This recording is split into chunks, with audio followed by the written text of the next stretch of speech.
Ky dokumentar nuk është njësoj si të tjerët. Një ekip i Top Storyt ka depërtuar brenda pavionit infektiv të Spitalit Nën Tereza në Tiranë. Ne do t'ju tregojmë virusin COVID-19, i cili po vret njerëz në të gjithë botën.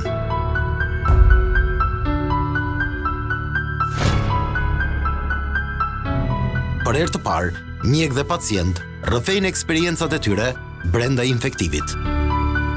Top Story do të ekspozoj çdo gjë që ndodh, pasi kalon shiritin e kujt që ka rrethuar shërbimin e infektivit. Çdo ditë dëgjojmë për shifra të prekurish nga virusi, për të shëruar, por edhe për ata që kanë humbur jetën. COVID-19 është ngolitur thellë në mendjen tonë, duke dëgjuar dhe lexuar vazhdimisht se si ky virus mund të deportojë në trup e më pas të marrë jetën.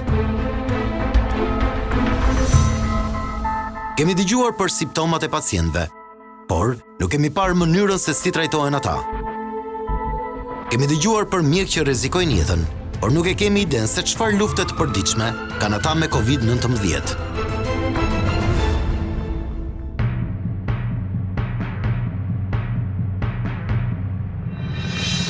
Top Story është infiltruar thellë aty ku gjendet COVID-19, brenda pacientëve dhe rrotull mjekëve. Bëhet fjalë për pavionin infektiv në Spitalin Nën Tereza në Tiranë. Por përpara se të shkojmë brenda infektivit, ne do t'ju tregojmë të gjithë procedurën e punës që kalon sistemi shëndetësor për të evidentuar, diagnostikuar e më pas për të trajtuar të prekurit nga virusi COVID-19. Si fillim, duhet të dimë që hapi i parë i rëndësishëm është testimi që bëhet në terren i personave të dyshuar për COVID-19. Specialistët e Institutit të Shëndetit Publik përgatisin në kushte të larta sigurie pajisjet që shërbejnë për kryerjen e analizës. Më pas, ato shpërndahen te epidemiologët e terrenit, që do të shkojnë në çdo vatër infektimi.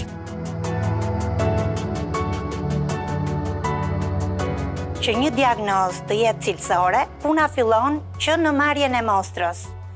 Pra ka shumë rëndësi marrja, ruajtja dhe transporti i mostrës.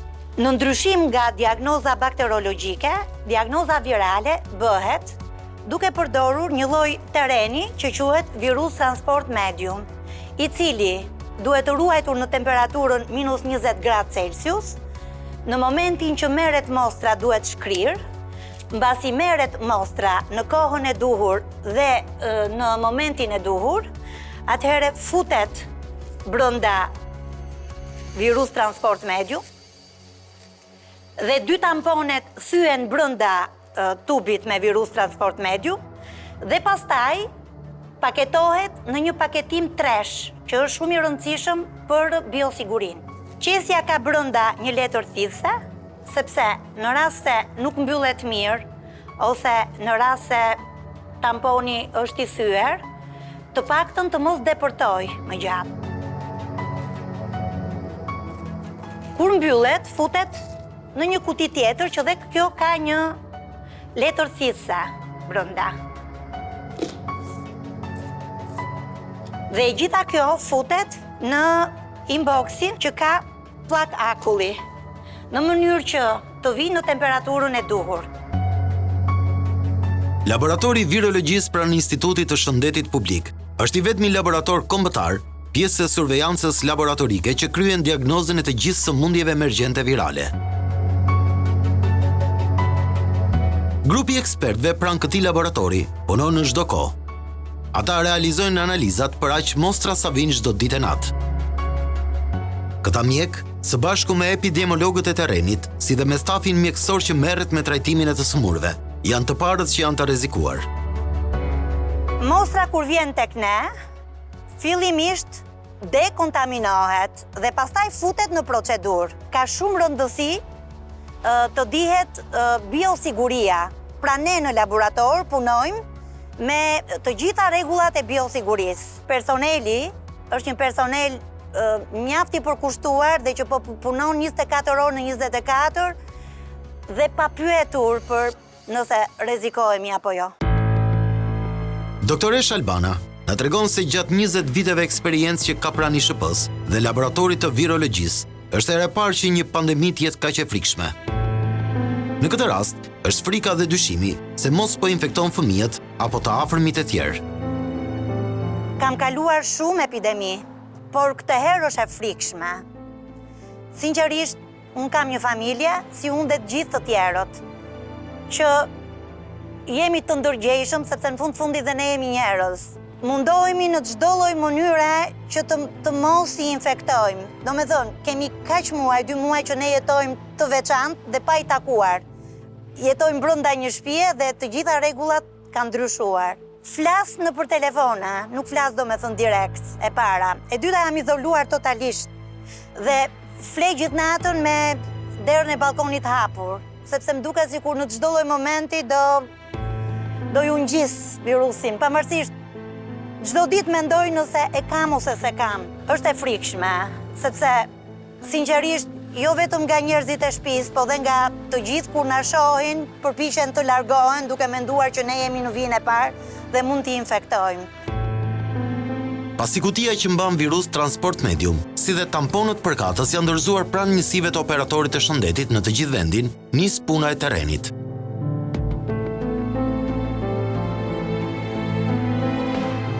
Pamjet që jeni duke parë, i takojnë një grupi epidemiologësh që po përgatiten për të shkuar në terren. Kuptohet që edhe për këta mjek, testimet e para janë shoqëruar me ndjenjën e ankthit dhe të frikës nga e panjohura.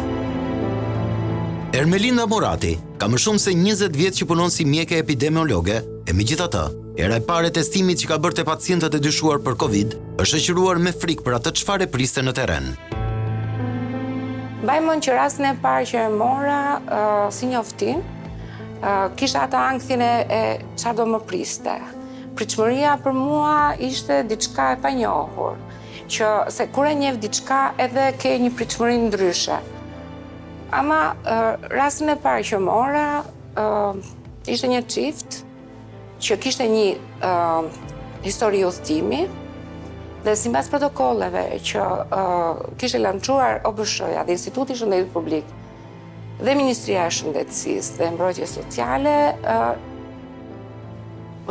shkuam dhe ndoqëm ato hapa. Përjetimi ishte çik, le të themi, i frikshëm për këtë të panjohur. Epidemiologët e terrenit bëjnë testime në çdo orë të ditës, madje kur ka raste urgjence edhe në çdo orë të natës. Pasi marrin njoftimet nga 127 apo nga mjekët e familjes për vatra të mundshme të infektimit, nisen në terren. Veshjet janë një përdorimshme, që do të thotë, në çdo vatër ka veshjen dhe setin e vet profesional të mbrojtjes. Kështu që në çdo vatër ne kemi nga një veshje të re. Ermelinda si është dashur që të distancohet nga fëmijët e saj. Fakti që ajo është mjek e terreni dhe çdo ditë zbulon raste të reja pozitive ndaj virusit, mund të përbëjë rrezik për familjen e saj. Kështu që ajo si dhe të gjithë kolegët e tjerë janë distancuar nga familjet e tyre. Jam shumë e lidhur me ta, saqë im birë është i çik më i përkëdhelur me mua dhe në momente që ai donte të më qafonte, unë i thosha stop, më qëndro larg. Më mungon shumë për qafimi i vajzës, i djalit, por do vi një ditë që unë do t'i përqafoj shumë fa. Për gjithë ditët që ju kam munguar për qafimi im.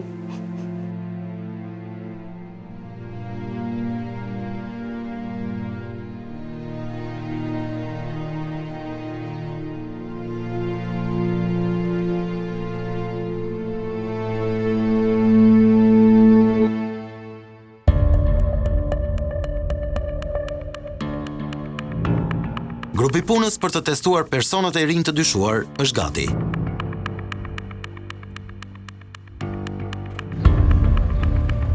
Top Story po i shoqëron në një vatër që gjendet në lagjen Don Bosco.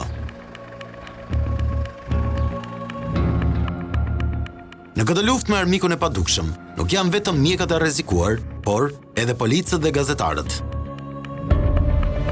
Vatra në fjalë është familja e një polici, i cili është infektuar dhe gjendet i shtruar në spital. Në familjen e tij është infektuar edhe bashkëshortja, por pa shenja të dukshme, si dhe dyshohet për vajzën.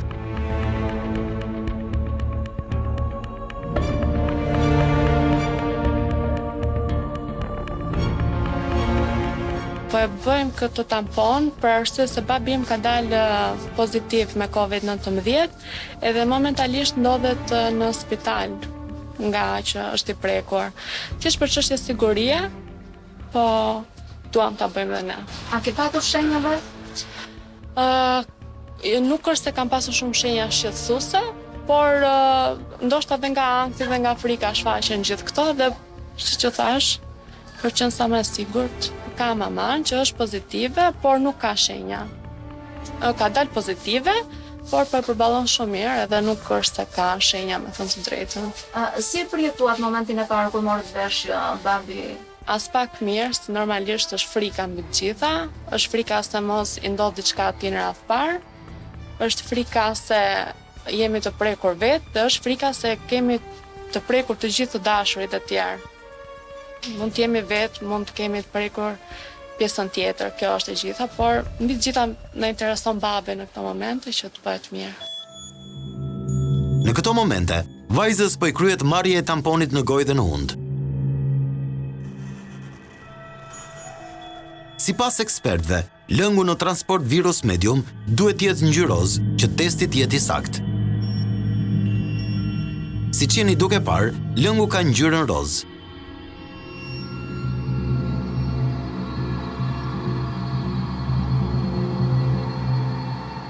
Pas marrjes së kësaj analize, ekipi duhet që të zhvishet me kujdes dhe të dezinfektohet në mënyrë që të mos e rrezikojë veten.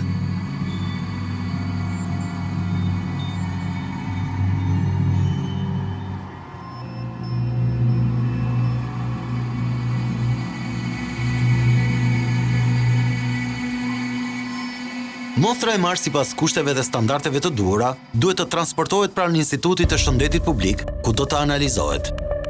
Koha për daljen e përgjigjes është tetor. Kuptohet që stresi që përjetojnë pacientët deri në marrjen e rezultatit është i madh. Madje ka raste që edhe vetë mjekët përjetojnë një stres të tillë.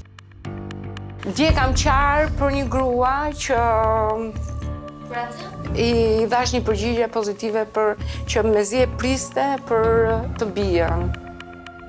Më ka huruar pa ma, sikur unë i kisha jetën në dorë. Vetëm që unë i tha që vajza jote ishte negativ me COVID-19. Nuk e ke idenë, e kam përjetuar jashtë mase. Unë dila e lumtur, që bëra një njeri të lumtur.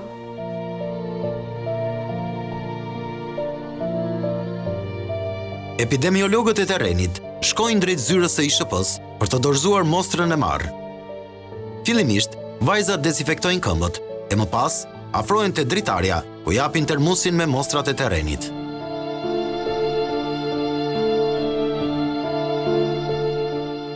Termusin fillimisht e merr një laborante dhe çon drejt dhomës ku do të kryhet analiza. Fillimisht, mostra klinike do të dekontaminohet, do të përpunohet dhe do të analizohet me koreale PCR e rekomanduar nga Organizata Botërore e Shëndetësisë për të gjithë laboratorët në mbar botën. Nëse mostra del pozitive, pacienti në bazë të gjendjes fizike do të izolohet në shtëpi ose do të shtrohet në spital. Top Story do të sjellë të dokumentuar atë që ndodh brenda infektivit kur një pacient është i shtruar aty. Fillimisht, duhet që ekipi ynë të marrë masat me veshjet përkatëse.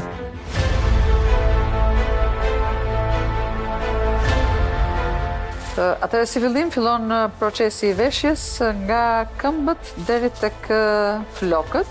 Gjithçka mbulohet në mënyrë të sigurt nga mbrojtja kundër virusit. Shtohet shkalla e sigurisë, duke vendosur 2 palë, sepse një palë ndoshta edhe mund të grisen. Kalojmë te pjesa e tyvekut. Në fusesh këmbën e djathtë, shqipjerë të. Gjithmonë ruhet pjesa e sigurisë, në mënyrë që të kontaminimit jetë zero. Maska ngrihet si për lart. Ngrihet lart, më lart. Prit. Stop. Okej, ule.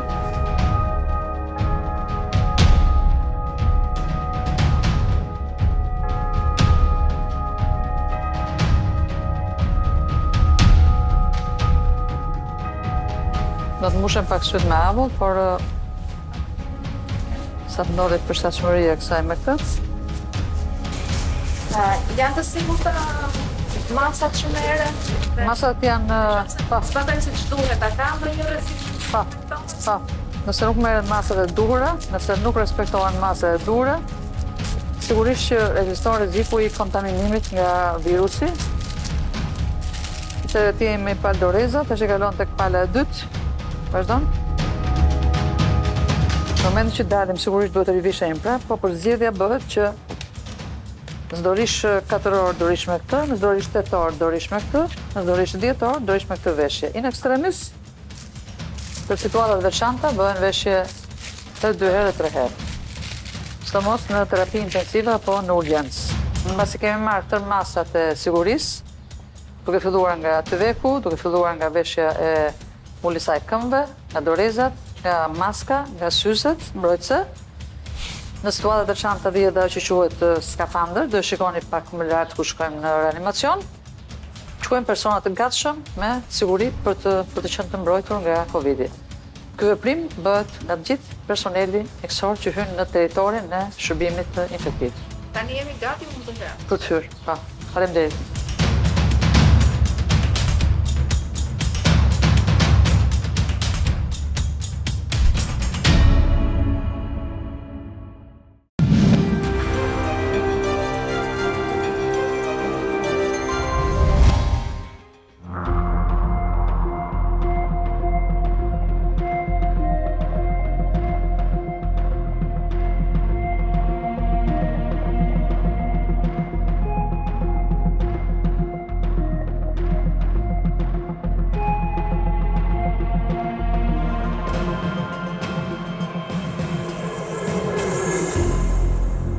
Ekipi Top Storyt sapo ka nisur rrugëtimin brenda mureve të infektivit për të sjellë për shikuesit një tablo më të qartë të asaj që ndodh aty. Edhe vetë ne gazetarët kemi tani ankth për të panjohurën, por kur sheh këta mjek, infermiere sanitar në korridoret e spitalit, atëherë frika zbehet. Në këtë Top Story do të na shoqëroj doktoresh Najada Çomo, shefja e infektivit. Mbase, nuk e din shumë njerëz sakrificën e kësaj mjeke, pasi Najada qëndron brenda këtij pavioni rreth 20 orë në ditë dhe vetëm 4 orë lëviz për të pushuar. Duhet thënë që Najada është një makineri e vërtetë e mjekësisë dhe që frymëzon brezat e rinj për pasionin që përcjell. Këtu është vendi që bëhet triazhimi i smurit. Presin smurët që vinë nga qinesë të shtata ose të smurët e tjerë. Personeli që është në gatishmëri absolute, doktor, infermier,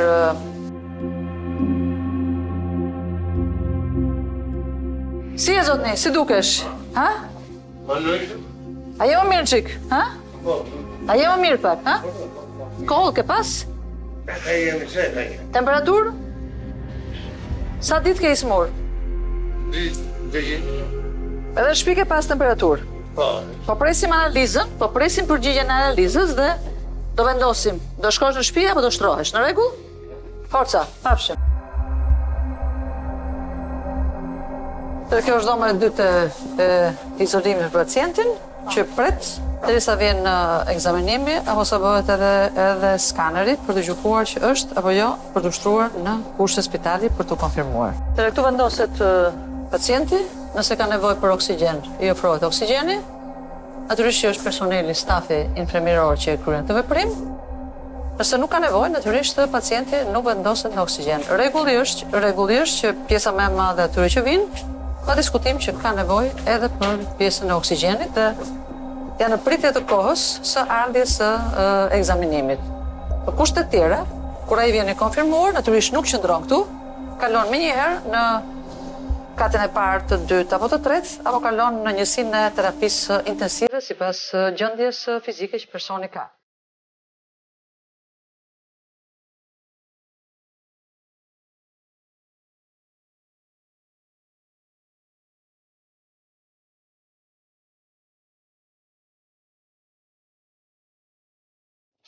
Kjo është fundi i pjesës urgjencës, ku vinë pacientët për të triazhuar.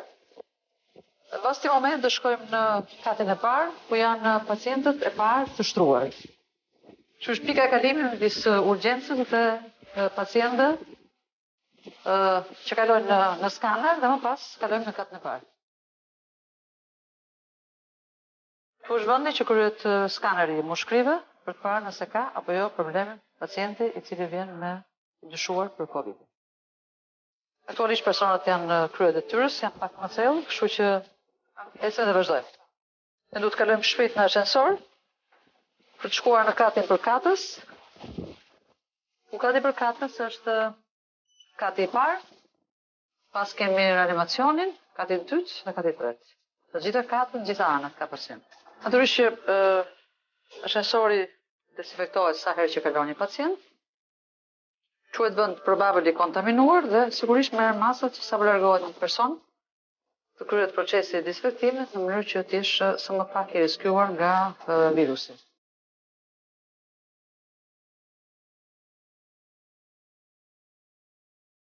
Ky është kati i parë ku është bërë shtrimi i pacientëve të parë në shërbimin ton, që përpara besoj 6 javëve. Është një smur që është duke bërë elektrokardiogram.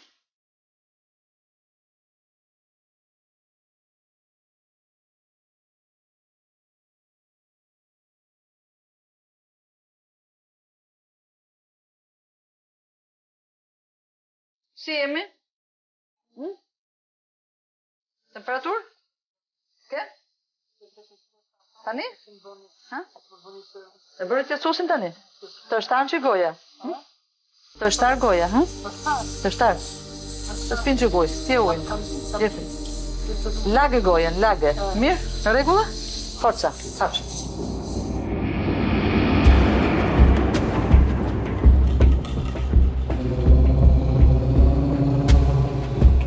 Shiko, unë nuk e mendoj se do prekshe për arsye sepse unë jemi tip, kam qenë aktiv gjithë jetën, nuk kam qenë asnjëherë pasiv thotë. Dhe shenjë e parë që më kapi mua, më kap herët fare, më qenë komisionin që për respektimin e parë, të nesmen, ma dhe me temperaturë 39, por unë më gjithë ato të nesmen vazhdoj e piva diçka paracetamol dhe e mendova si ka, nuk e mendoje se mundet të më përfshinte. Pra, e para ka qenë temperatura. E dyta, këtë temperaturë që vazhdoj rreth 3 ditë. Unë vetëm mjekova në shtëpi, me antibiotik më ndodhesh. Nuk është ndonjë gjë e zakonisht, fizikisht ndihesha shumë mirë. Dhe vetëm pas 4 ditëve, 5 ditëve, e pash që filloi komponenti gastrit. Do të thënë, filloi një që të mos e pranoj ushqimin. Aty e mendova thash me siguri do të jem kontaminuar. Dhe kërkova pastaj sigurisht ndihmën e kolegëve të mi, cilët u treguan të gatshëm, u diagnostikova, erdha. Sigurisht unë as moralisht dhe fizikisht ndihesha mirë, dhe vetëm një shenjë që më shqetësonte, që shikoja se duke ditur nozologjinë dhe patologjinë dhe rrezikun e këtij virusi, ishte ajo që ne i themi hipoksia, që filloi pa mjaftueshmëria e oksigjenit.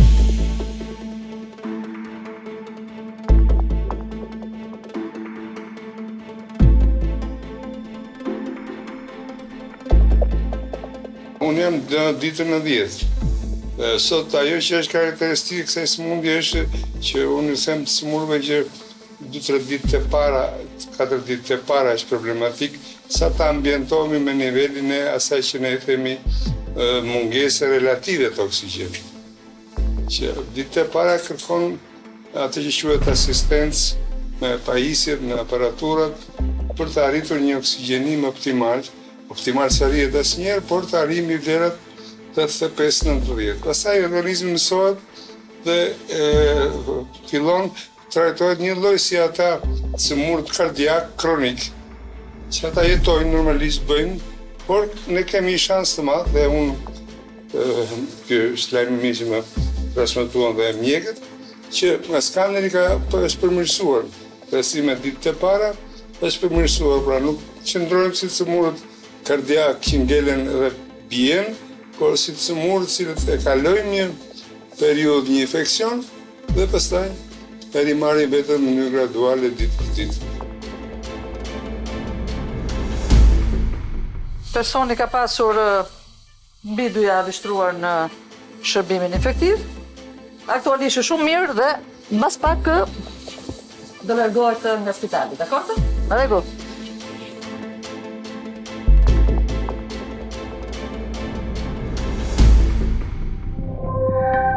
Po hym në terapi intensive, kur zona më e nxehtë, ku janë smurët më të rënduar dhe dorim shumë pak për shkak të ekspozimit të shumë të lartë që kemi.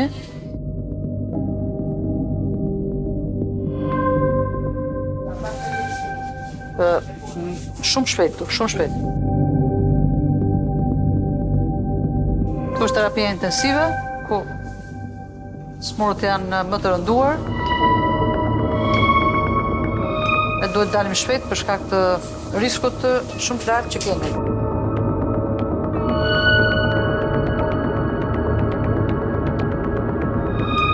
Po jemi në katën e dytë, ku natyrisht ka edhe këtu të smurë të rënduar. Do hymë vetëm në 2 dhoma, shpejt, sepse edhe njëre përsëris koha ekspozimit tuaj kashi pacientëve është shumë e lartë.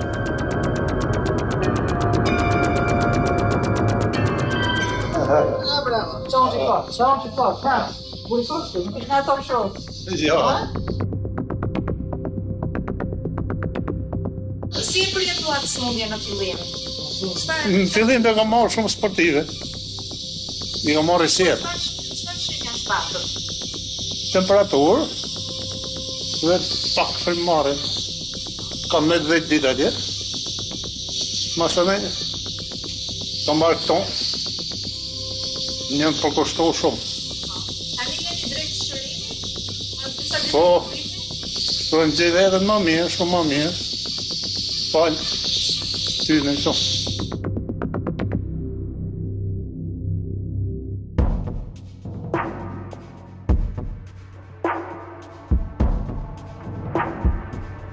Ky është aparati që është instaluar i hemodializës, që e kemi përdorur për disa pacientë. Natyrisht që kemi pacientë që bëjnë 2-3 herë në javë ose për ditë hemodializë, aparat i cili na vleti shumë, sepse ndryshe ne pacientët tanë nuk mund t'i nxjerrim dot nga shërbimi për t'i çuar në hemodializë. Për momentin që keni ardhur, pacienti sapo ka dalë nga aparati.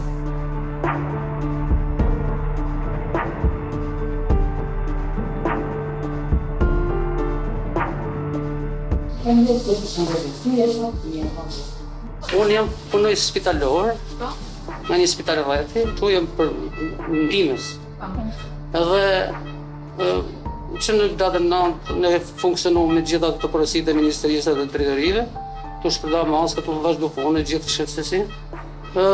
Nuk e di, për momentin nuk të shove për një dhimbje veshkash, e vënova pak more një mjekim dhe mase ne ardhen gjenetrone. Spitali Roshenit, ata me një herë më shunë grafi, më vunë në oksigen, me një grafi të shunë në të 4 mjekë të spitalit dhe në ambulansë më shunë lejsh, më banë sanën doktor atër dhe se duket me një herë njësën për këtu. Si e përjetuat nga ana psikologjike ultra? Për momentin unë desha të rejën Roshen se unë punoj aty, e thashë di mjekët të pneumologë aty në thashë për kardiologët bani këtu, mjekoni këtu se jam thashë, është pa mundur dhe unë i falenderoj ata që më shtonë këtu se këtu shpëdoj jetë. Am pati dhe një nga listarë tuaj familjes që merë të virusin? Po, unë nusë jemi punon personal mjekësor, infermieror, në spital është me infermiera me kardiologën dhe ajo doli me test pozitiv, por është izoluar në shtëpi. Pasi shqetësim, pasi gjallë dhe vazhdojnë protokollet, sipas drejtorisë shërbimit atje që e ndjekin ata epidemiologjia. Në këtë periudhë, vdekjet janë shumë të dhimbshme. Pasi jo vetëm që nuk përcjell dot për në banesën e fundit njeriun tënd, por as nuk i ngushëllon dot familjarët e viktimës. Ky pacient kërkoi që të shpreh ngushëllime familjes së tezës së tij për humbjen e djalit. Nëse lejohet, kam pas edhe fatkeqësi, një djalë nga Lezhë në Anglim ka vdekur një djalë tezje dhe i shpreh ngushëllimet për Ledja Skurën, familjet e Skurës. Edhe 2 familje tjera, se edhe 2 tjerë, një në Amerikë dhe një në Lezhë, ngushëllime familje të tyre. Edhe procesi i zhveshjes është më i vështirë se i veshjes, sepse veshja ti vesh rroba sterile, zhveshja është që heq rroba që janë të kontaminuara. Madje kur heqim rrobat, duhet më tepër kujdes sepse një gabim i vogël të ekspozon ndaj rrezikut. Rrobat tona tani janë të kontaminuara.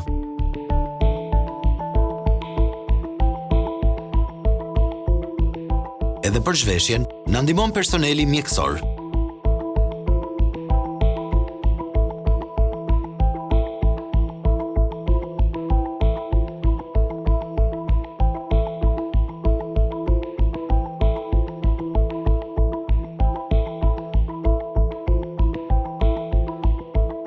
Për 5 orë që kemi qëndruar brenda shërbimit të infektivit, veshjet lanë këto shenja në fytyrat tona.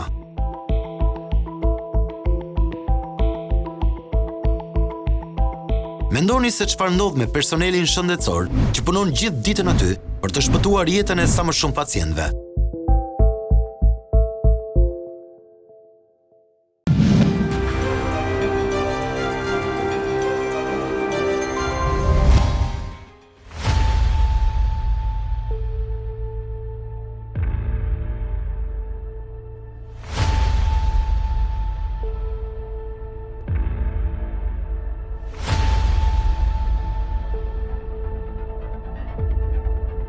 Në këtë pjesë të tretë të Top Story, do të sjellim rrëfime të disa prej mjekëve, infermierëve dhe sanitarëve që punojnë me të sëmurë me COVID-19. Ata do të na tregojnë që nga emocionet e para personale të mbërritjes së pacientëve të parë e deri te sfidat profesionale. Nata e 8 marsit do të mbetet për shumë kohë ngulitur në mendjen e atyre që u përballën të parat me rastin e pacientëve babebir të prekur nga virusi. Ka qenë me datën 8 në darkë, duke gdhirë data 9 në orën 12:30 e natës bashkë me shefen Ajadër, kemi qenë në pritje të 2 pacientëve dhe sigurisht që në ato momente unë isha emocionuar pasi na duke sikur gjithçka është ndryshe nga të tjera, paçka se ishte një lloj si gjithë pacientët e tjerë.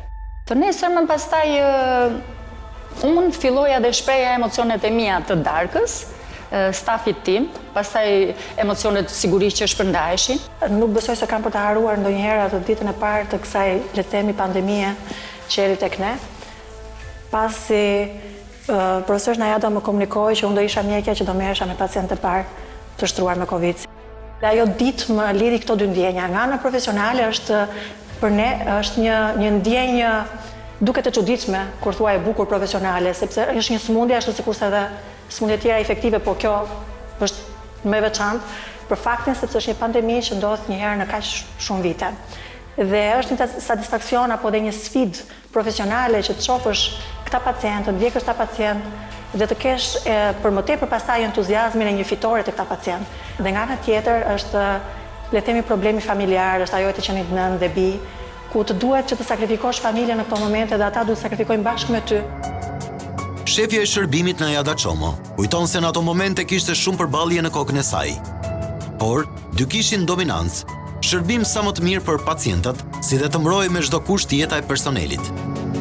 Përballet e mia kishte shumë rryma që interferonin me njëra tjetrën, por ju sigurohet një gjë që përballja ose ajo që unë kisha dominancë në mendjen time ishte puna shumë e mirë me smurin dhe mbrojtja me çdo kusht e jetës së personelit, sepse ishte një ballafaqim i parë me një sëmundje të rrezikshme që ishte mjaft kontagioze për personelin mjekësor, por sado që zhveshja është frika e zhveshjes, të hysh në të betejë siç je dhe dalësh po kaq numerikisht sikurse ke hyrë.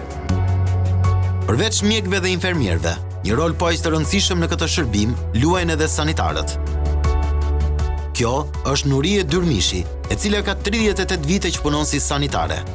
I kanë ngelur edhe 3 muaj që të dalë në pension. Pati e deshi që ajo të përballet edhe me këtë vështirësi në punë, edhe pse ajo nuk është e trembur as pak nga situata. Kam qenë gjithmonë ballë punës, bile unë kam pritur të 2 rastet e parë që kanë ardhur me korona me datën 8 mars në mesnatë, unë i kam pritur, domethënë në të moment morëm të gjithë, domethënë të smorë që ishëm tu, i ngritëm kat 2 dhe në kat 3. Shumë mirë e kam përjetuar, nuk kam frikë fare. Nuk kam frikë fare, me fjalë kam hyrë, kam shërbyer, kam bërë detyrën time. Sipas kujtimeve të personelit shëndetësor, është era e parë që shërbimi i infektivit detyrohet të largojë të gjithë pacientët e tjerë dhe t'i përkushtohet vetëm trajtimit të një sëmundje. Është herë e parë që na ndodh që spitali duhet boshatiset nga të gjithë patologjitë e tjera infektive për t'u përkushtuar vetëm kësaj diagnoze. Kjo është një situatë ndryshe nga të tjerat si pandemi.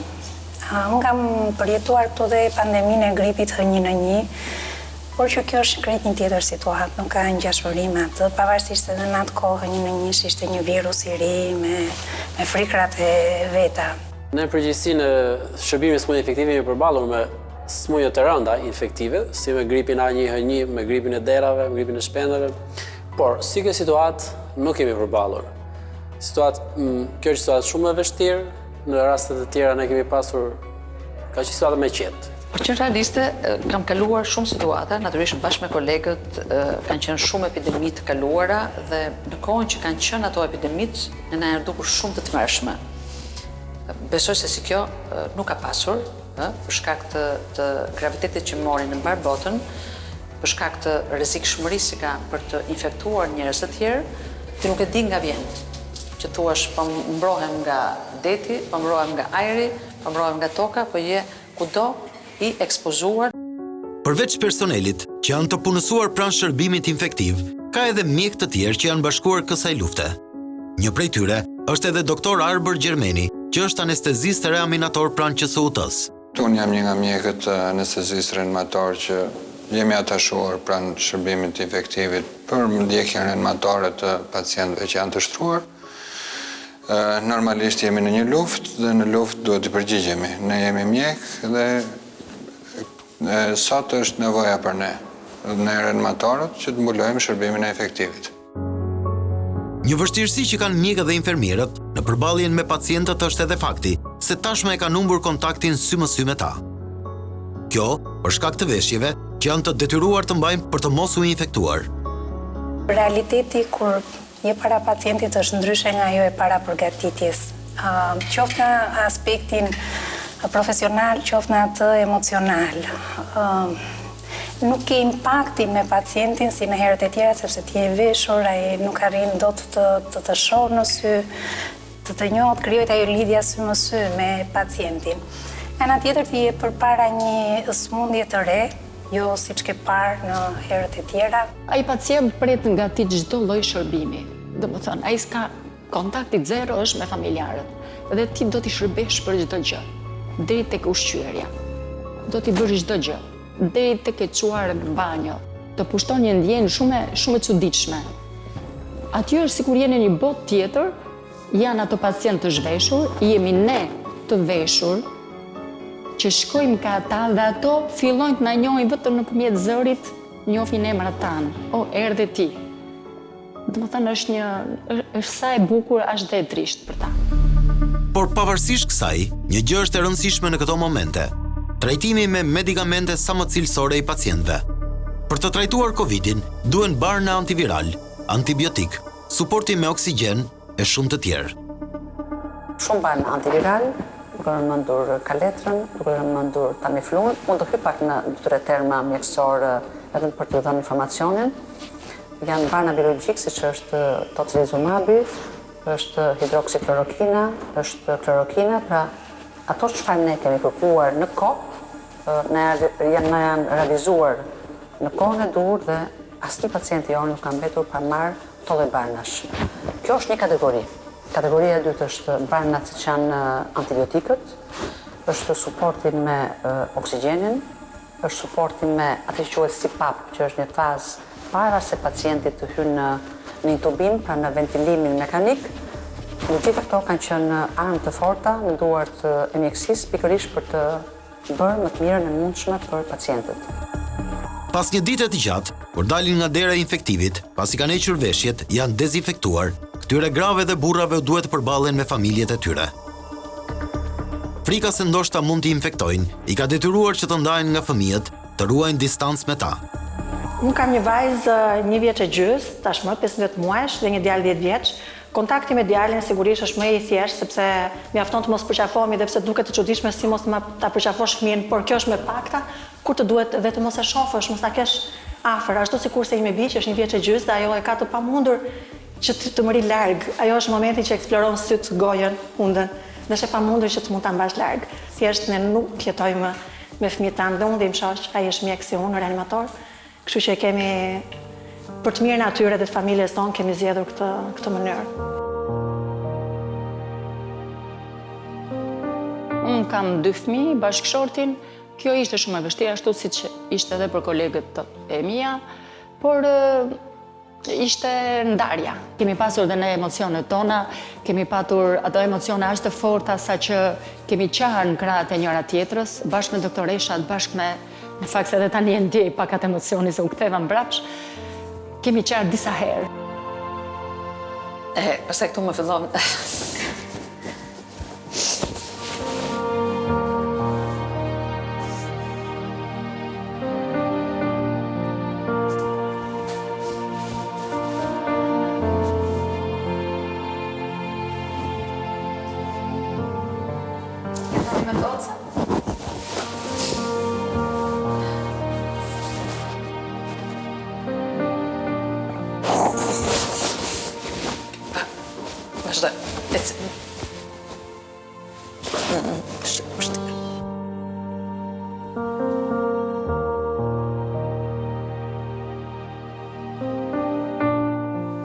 Kurse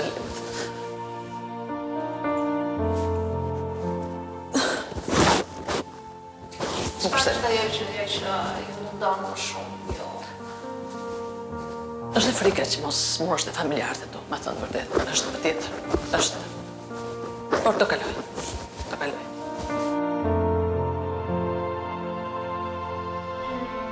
Ka nga ata mjek që për momentin i gëzon fakti se familjarët i kanë larg, pasi kështu mund t'i mbrojnë më mirë.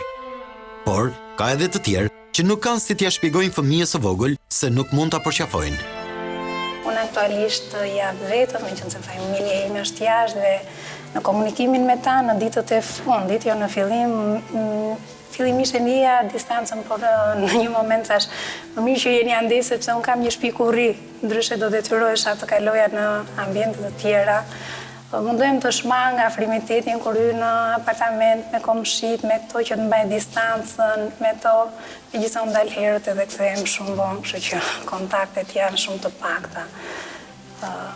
Kështu që mbeten kontaktet telefonike, por jo kontaktet fizike me të njohurit. Jetoj me bashkëshortë dhe djalin e vogël 3 vjeç, sa është i vogël, nuk kupton situatën, afrohet, megjithëse mundohem ta mbaj larg, mundohem të ma gjej gjithkohës maskë dhe në shtëpi.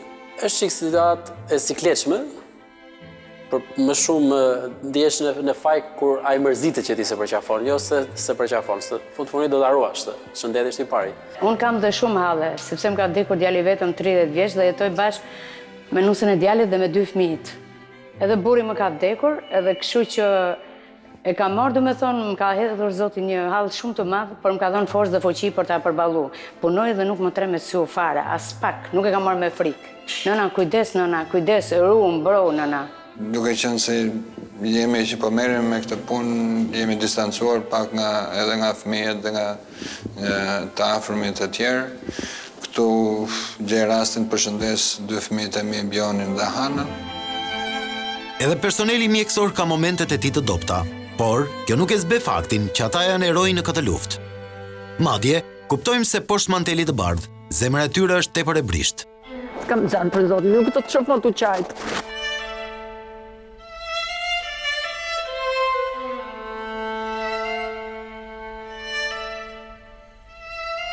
Lutem, e mbaroj. Ti e heroin, për Zotin e heroin. E kam thënë gjithë shpirt dhe do ta them gjithë jetën time derisa ndal në pension. Për Zotin, atë që ke bërë ti se ka pas njëri. Mjekët ndajnë edhe momente të gëzuara me njëri tjetrin gjatë momentit të punës. Ato momente janë kur arrin të shpëtojnë jetën e një pacienti. Kjo ka një tjetër afeksion, është ndryshe. Ndoshta sepse në atë moment vetëm ti dhe pacienti e ndan këtë gjë dhe nuk ke mundësinë ta ndash me të tjerët. I di po ndaja me kolegët e mi një nga mesazhet që më çonte vajza e një çifti të shëruar dhe të dalë nga ne dhe e kam lexuar disa herë. Nuk i kam kthyer ende një përgjigje dhe ja kthej sot asaj që ndihem shumë e emocionuar. Dhe është një nga falënderimet me zemër dhe do thoja t'jep një kënaqësi shumë të madhe. Natyrisht që dhe këto janë pjesë e gëzimit tonë. Në më thëmë mbas lodhjes, mbas stresit, mbas gjithë shkajë që mbet e tillë, kjo është ajo pjesa që ne na qesh pak. Momenti i gëzimit është në çdo rast që të nga spitali, që del negativ. Rastet e para ishte gëzim më i madh, sepse ishte në herë e parë që nxjerrim smur, tani po nxjerrim çdo ditë dhe jemi mësuar që këtë. Na lëm presa shumë pacientë që janë shumë falënderues në përgjithësi, ose nga këta pacientë që dalin edhe bëjnë na kanë sjell shkrime, kartolina, gjëra që kanë vendosur në jashtë. Është emocionuese, është një vlerësim shumë i madh për neve.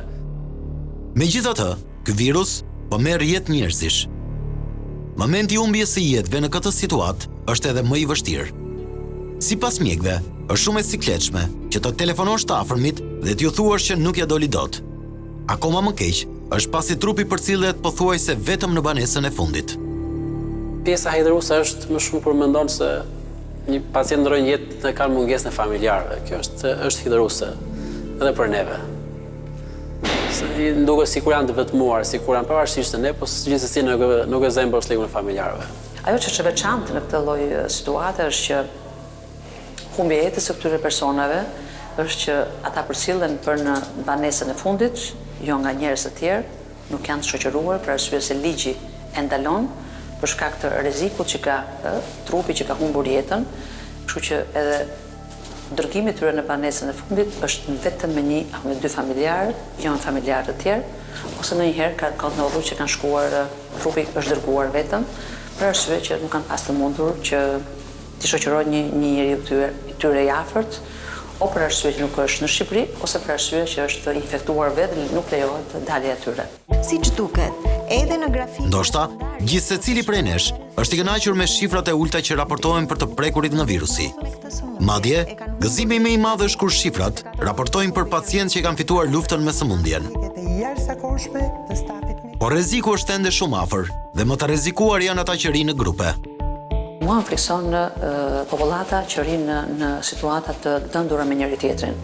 Pra, një mesazh do përcjellja është që të nderuar njerëz, nuk është sakrificë të qëndrosh izoluar në kushte shtëpie ose të kontaktosh sa më pak persona, sepse ti quaje veten që një person në risku për të smur vetë, ose një person që ti mund të çosh virus në shtëpi, të infektosh shumë familjarë të tut. Kështu që këtë mesazh do doja të përcjellja të gjithë qytetarëve që na ndjekin nga emisioni juaj, që besoj që ka për të qenë shumë interesant.